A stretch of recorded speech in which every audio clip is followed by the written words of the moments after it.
Episode 23, The Weight of Connection. The conference room felt smaller after Sarah Chen left.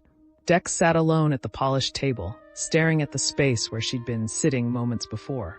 The air still carried traces of her perfume, something floral and expensive that didn't quite mask the grief underneath. His hands rested flat on the cool surface, grounding him in primary reality, while 16 other versions of the room flickered at the edges of his perception. In one dimension, Sarah was still there, her face frozen in the moment she'd understood.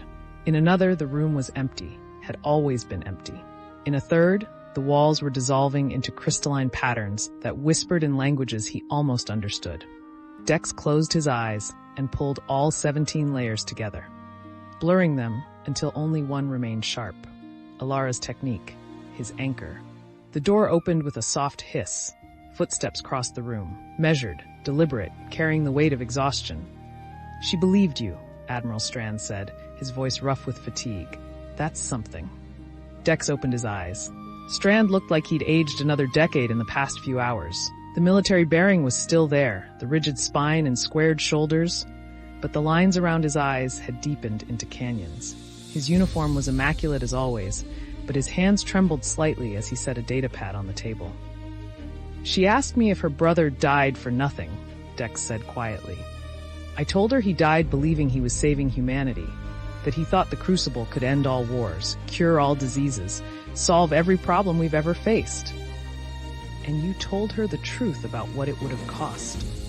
"I told her it would have consumed everything, that 17 civilizations tried to use it, and 17 civilizations ceased to exist.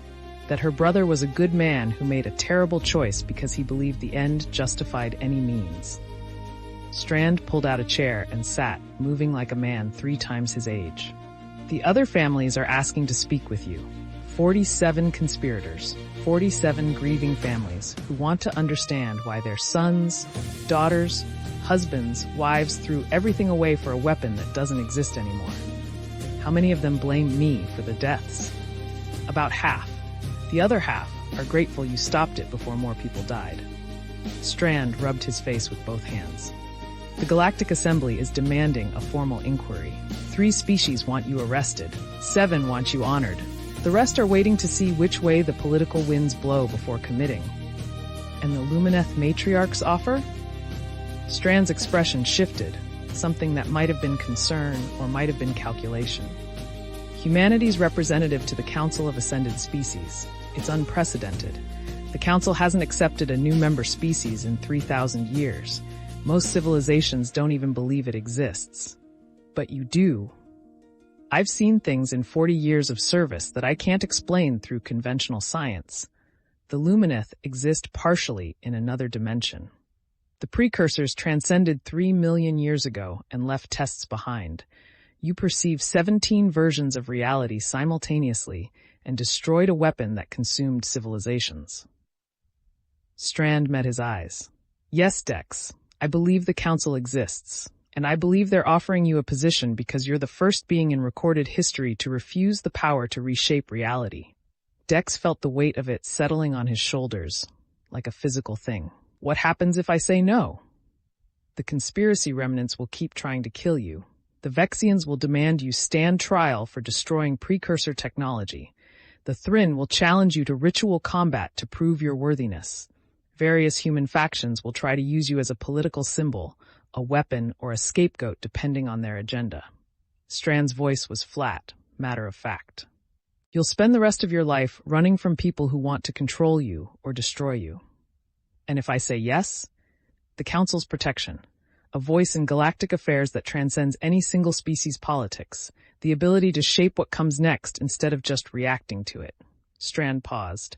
"And the responsibility that comes with all of that." Dex laughed without humor. "I was a janitor 6 weeks ago. I cleaned floors and fixed broken equipment and tried very hard not to be noticed by anyone important. Now I'm supposed to represent humanity to beings that exist beyond normal reality. You were never just a janitor, Dex. You were the man who saw patterns no one else could see, who moved through the station like a ghost, observing everything, understanding systems that took me decades to barely comprehend." Strand leaned forward, his exhaustion momentarily forgotten. I chose you for a reason, not because you were invisible, but because you saw what others missed while remaining humble enough not to let it corrupt you. And look where that got us. 8,000 dead in a war that started because I agreed to plant a quantum relay. 8,000 dead because 47 conspirators decided to weaponize an ancient artifact and use false flag operations to trigger galactic conflict. Strand's voice hardened. Don't take responsibility for their choices, Dex. You stopped it. Without you, we'd be looking at millions dead and the Crucible consuming everything. The door opened again. Elara stepped inside, carrying 2 cups of coffee that smelled real, not reconstituted. She set one in front of Dex and kept the other for herself, settling into the chair beside him with practiced ease. The media is having a field day, she said without preamble. Half the feeds are calling you the pattern breaker who saved the galaxy. The other half are calling you a destroyer of priceless historical artifacts who should be tried for crimes against sentient heritage. She sipped her coffee, grimaced. Also, 3 different religious movements have started worshipping you as a prophet. The Lumineth are finding it very amusing. Dex groaned and dropped his head into his hands. Perfect. That's exactly what I need. There's more. Alara's tone shifted, became more serious. Garrett Cole is demanding to see you. He's been camped outside Admiral Strand's office for the past 6 hours, refusing to leave until someone tells him what's actually happening. The name hit Dex like a physical blow. Garrett, his mentor, his friend, the man who'd taught him everything about maintaining the station's systems and nothing about how to handle becoming a galactic figure. Garrett, who still thought Dex was just on extended assignment doing classified work. I have to talk to him, Dex said quietly. Are you sure? Strand asked. Everything you tell him becomes public knowledge eventually. The man can't keep a secret to save his life, you know that. He deserves the truth. He covered for me when I disappeared. He's probably been worried sick for weeks. Dex stood, feeling the weight of 17 dimensions pressing against his consciousness. Besides, if I'm going to be humanity's representative to ancient cosmic beings, I should probably start by being honest with my friends. Elara stood with him, her hand finding his automatically. The touch helped. It always did, grounding him in primary reality when the other dimensions threatened to overwhelm. I'll come with you. No. Dex squeezed her hand, then let go. I need to do this alone. Garrett's going to have questions, and he deserves answers that aren't filtered through official channels or diplomatic necessity. Strand rose as well, moving like a man carrying the weight of the galaxy. You have 2 hours before the first formal inquiry begins. After that, everything you say will be recorded, analyzed, and used by every political faction in the Assembly to advance their agendas. He met Dex's eyes. Use the time wisely. Garrett Cole looked terrible.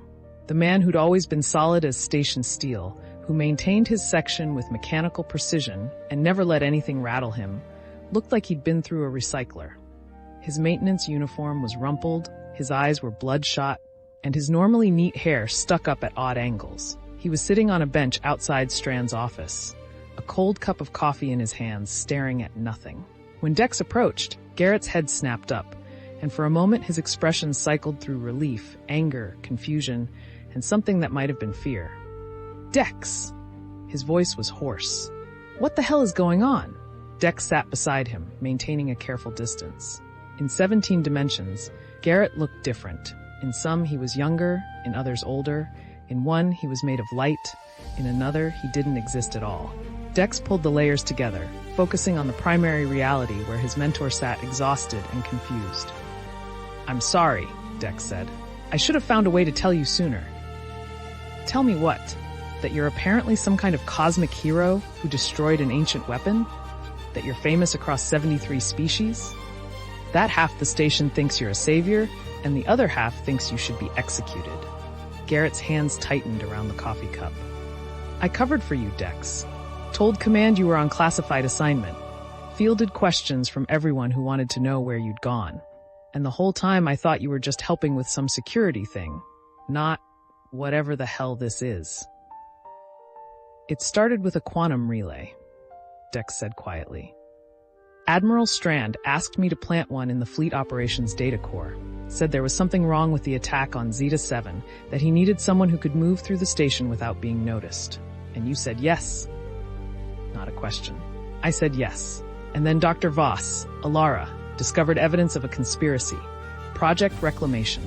A plan to weaponize precursor technology and use it to establish human supremacy over every other species in the galaxy. Garrett was silent for a long moment. Then, the cosmic crucible, the thing everyone's talking about, that was real? It was real. And it was designed to consume anyone who tried to use it. 17 civilizations over 3 million years, all gone because they thought they could control power beyond comprehension. Dex turned to face his mentor. The conspiracy started a war to feed it. 8,000 dead and climbing. I had to stop it.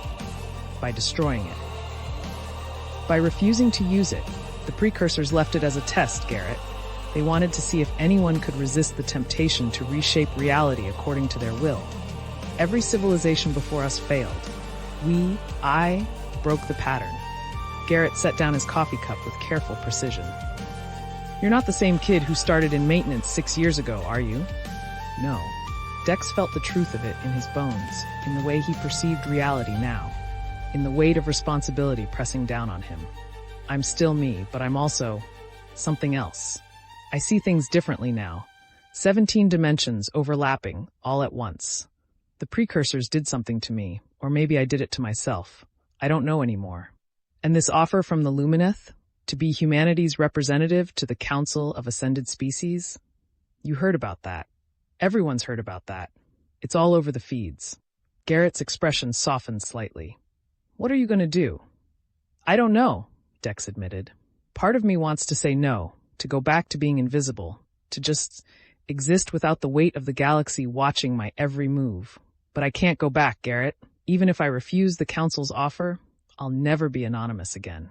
The Critharium announced what I did to the entire Galactic Assembly. My name, my face, everything. So you're thinking about saying yes. I'm thinking about what happens either way. If I say no, I spend my life running from people who want to use me or kill me. If I say yes, I accept responsibility I never asked for and never wanted, but maybe, I can help shape what comes next instead of just reacting to it. Garrett was quiet for a long moment, his weathered face thoughtful. When he spoke, his voice was gentle. You remember what I told you when you first started? About the difference between maintaining systems and understanding them? Dex nodded. You said anyone could follow a manual and replace broken parts, but understanding how systems worked, seeing the patterns, knowing what would break before it happened, that was the difference between a maintenance worker and an engineer. You were always an engineer, Dex. You just didn't want anyone to notice. Garrett met his eyes. Maybe it's time to stop hiding what you are. Maybe the galaxy needs someone who sees patterns and understands systems, even if those systems span dimensions and civilizations. I'm scared, Dex said quietly. I'm terrified I'll make the wrong choice, that I'll let power corrupt me the way it corrupted the conspirators, that I'll lose myself in the process of becoming whatever the Council wants me to be. Good. Garrett's voice was firm. Fear means you're still human, means you haven't convinced yourself you're infallible. The conspirators failed because they believed they knew better than everyone else, that their vision justified any cost. He reached out and gripped Dex's shoulder. You're afraid because you know you could fail. That's the difference between you and them. Dex felt something loosen in his chest, a tension he hadn't realized he was carrying. Thank you. For what? For reminding me who I am, for not looking at me like I'm some kind of cosmic aberration or political symbol. Garrett squeezed his shoulder once, then let go. You're still the kid who spent 6 years fixing broken equipment and trying not to be noticed. You're just also the man who saved the galaxy from an ancient weapon. Both things can be true, Dex. You don't have to choose between them. A soft chime echoed through the corridor, the station's way of marking time. Dex glanced at his wrist display. 90 minutes until the formal inquiry began. 90 minutes until he had to face a panel of assembly representatives and answer questions about the Crucible, the conspiracy, and what he'd become. I should go, Dex said, standing. Elara's probably wondering where I am, and I need to prepare for the inquiry. Garrett stood as well, moving with the practiced ease of someone who'd spent decades in maintenance. One more thing, Dex. Whatever you decide about the council's offer, whatever happens next, you've got people who care about you. Don't forget that.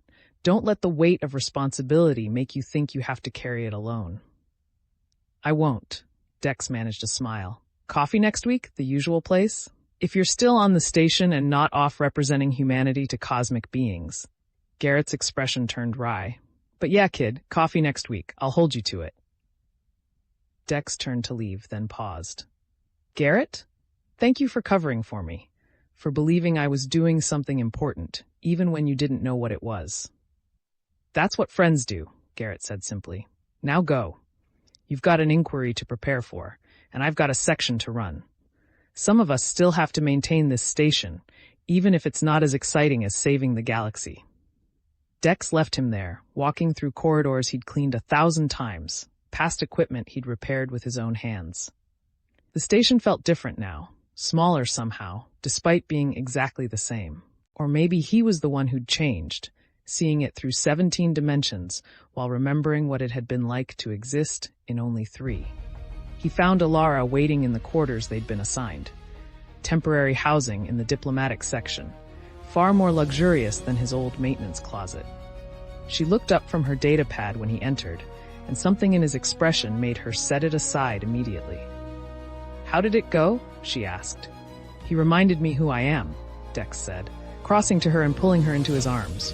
She fit against him perfectly, her presence grounding him in primary reality while the other 16 dimensions flickered at the edges. He reminded me that I'm still the same person, even if everything else has changed. Elara held him tight, her face pressed against his chest. What are you going to tell the inquiry? The truth. About the crucible. About the conspiracy. About what I became in the space between dimensions. He rested his chin on top of her head. And then I'm going to decide about the council's offer. You're leaning toward yes. Not a question. She knew him too well. I'm thinking about what Garrett said. About how fear means I'm still human, that being terrified of making the wrong choice is what separates me from the conspirators who thought they knew better than everyone else. Dex pulled back enough to meet her eyes. If I say yes, I'll have responsibilities I never wanted, and power I'm afraid to use. But I'll also have a chance to shape what comes next, to be part of the conversation instead of just reacting to decisions made by beings who exist beyond normal reality. And if you say no, then we spend the rest of our lives running, and the council chooses someone else, someone who might not refuse the temptation to use power for their own ends. He cupped her face in his hands. I don't want this, Elara. I never wanted to be important or visible or responsible for galactic affairs. But I also can't ignore what's happening. Can't pretend I'm still just a janitor who fixes broken equipment. You were never just a janitor, she said softly. You were always more. You just didn't want anyone to see it. Maybe it's time to let them see. She kissed him then, slow and deep, and for a moment the 17 dimensions collapsed into one. There was only her, only this. Only the connection between two people who'd walked through fire together and emerged changed, but still themselves. When they finally pulled apart, Elara's expression was serious. Whatever you decide, I'm with you. Representative to the council or fugitive from galactic justice, doesn't matter to me. We face it together. No lone hero sacrifices, Dex agreed, echoing the promise they'd made before entering the crucible. No lone hero sacrifices, she confirmed. The chime sounded again. 30 minutes until the inquiry. 30 minutes until Dex had to stand before representatives from multiple species and explain how a janitor from Starbase 447 had destroyed a 3-million-year-old weapon and refused the power to reshape reality. 30 minutes until he took the first real step toward accepting what he'd become. Dex took a deep breath, pulling all 17 dimensions together into sharp focus. He could do this. He could face the inquiry, tell the truth, and decide about the council's offer. He could accept responsibility without letting it corrupt him, wield power without being consumed by it, remain human while bridging the gap between physical and transcendent existence. He could do all of that because he wasn't alone. Because Elara stood beside him, and Garrett believed in him, and Admiral Strand had trusted him from the beginning. Because the Cretharium honored him, and the precursors had learned from him, and somewhere out there, Sarah Chen was beginning to understand why her brother had died. Because connection, human connection, was the wisdom the precursors had lost. And it was the wisdom Dex needed to hold on to, no matter what came next. "Let's go," he said, taking Elara's hand. "Time to face the music." They walked toward the inquiry chamber together, two people who'd saved the galaxy and were still trying to figure out what that meant. Behind them, the station continued its eternal dance. 50,000 lives intersecting, systems maintaining themselves, the mundane and the cosmic existing side by side. Ahead, the inquiry waited. And beyond that, a decision that would shape not just Dex's future, but humanity's place among the stars. But for now, there was only this. One step forward, then another, with Elara's hand in his and the memory of Garrett's words echoing in his mind. "You're still the kid who spent 6 years fixing broken equipment. You're just also the man who saved the galaxy." Both things can be true. Both things were true. And somehow, that was enough. Thanks for watching our stories. Don't forget to like and subscribe for more epic adventures. Thanks for watching our stories. Don't forget to like and subscribe for more epic adventures.